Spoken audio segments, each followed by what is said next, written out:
He presented a valid, or what appears to be a valid ID, came in and acted the way he normally does, the way normal people act. Just come in and use the range. San Bernardino gun range worker John Galita describing the behavior of terrorist Syed Farouk. You heard him right there saying he didn't give off any warning signs. Investigators say Farouk and his wife frequented target ranges for practice in the days leading up to the attack. And an item from ABC News reporting that gun sales and concealed carry permit applications have surged across the country. In fact, a gun store in San Bernardino had a line going out the door. For more, let's bring in our panel. Skyping in from New York City, columnist for the Fiscal Times, Liz Peek. And joining me right here at the anchor desk, the chief instructor for the South Florida Gun School and a proud member of Florida Carry, Bob Harvey. Bob, Americans are concerned. Many are fearful, and they're lining up to get guns. Doesn't this prove that Americans want more guns instead of gun safety or gun control? I would say President Obama is probably the greatest gun salesman in the history of our country. And people are doing this in response. Liz, our first chance to talk to you about this. I'm curious about your take on the president's speech where he appears to be yet again an apologist for Islam, failing to make a distinction between that faith and Islamist terror. Well, look, this has been his continuing weakness for really several years now.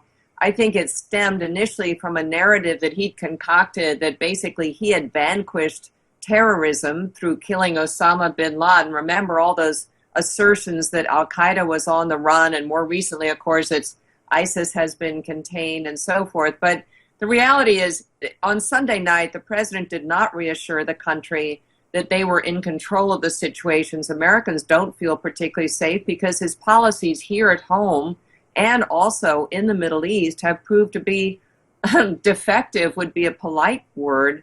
I thought the speech was really pretty lame, and polling shows that. I think Rasmussen was out with a poll today showing that about a third of the country thought that President Obama had made a decent stab at trying to keep us feeling more reassured. And that word again, that's the second time you've used it, reassured, reassurance. Now, Bob, we heard from the guy working at the gun range in San Bernardino, and I don't want to beat up on him, but don't you think people could have sensed something was going on, or have we gotten so politically correct, it's just, oh, well, this happens to be a coincidence?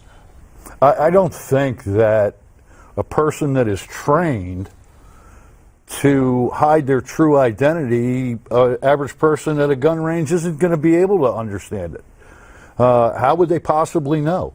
He walks in, he rents a bay, he fires a gun. It's not really, I think the problem goes back even before that. This was not a gun issue. This was a liberal policy of illegal immigration. I mean, we have a woman who came here on a, what are they called, an H-1 visa? Well, for the slang is a fiancé visa. The fiancé visa, but I believe it's called an H-1 visa or H-3 visa, one of the two. And even on her visa, she listed a street that doesn't even exist. Who did the background check? In other words, the checking is not going on. Liz, in the wake of these types of incidents, it said hindsight is always 20/20. Are you concerned, though, that so many people in California, in law enforcement and elsewhere, missed warning signs, or is that an unfair rap on the people around San Bernardino? Well, let's start with the family. The family is pretending that they didn't know anything about what was going on. This is an 1,100 square foot house. The mother was living in the house, and there were bombs and other products stored in the, I guess, adjunct, the shed or whatever next door. Pretty hard to imagine that no one in the neighborhood, no one in the family really detected what was going on. Did the intelligence agencies miss something here? Maybe. I think the biggest miss to me, yes, the visa was a question, but also this woman attended a school that was known to radicalize young women in the Middle East. I think, but let's be realistic here. no one is going to spend the time checking the background of someone who's coming in presumably legitimately to marry an American citizen. That it's just our processes are not adequate to this challenge, and I think. Fair enough, and that reinforces what we began the discussion with, Liz, and that is, as Bob sits here, more and more Americans are going out to arm themselves and take advantage of their Second Amendment rights. Bob Harvey here on the anchor desk, and Liz Peek in New York, you have our thanks, and there's more ahead. Bill Spatrino looks like an ordinary middle-class guy. He's got a modest-sized house, wears blue jeans, and drives an old Jeep Cherokee. So it might surprise you to learn that Bill is a millionaire. In fact, he's worth over $7 million, and he started investing with just $9,000. How did he do it? Well, Bill discovered a simple, forgotten investment secret about 20 years ago, and using that secret, he's amassed a fortune. Bill calls his secret the dividend machine, and it's explained in his book, The Great American Dividend Machine. Bill has shared this secret with hundreds of thousands of investors who have purchased his book and Dividend Machine newsletter, which is rated the #1 low-risk investment letter by Hobart Digest. This book is available on Amazon and at bookstores everywhere, but Newsmax has a remarkable free offer for the Dividend Machine.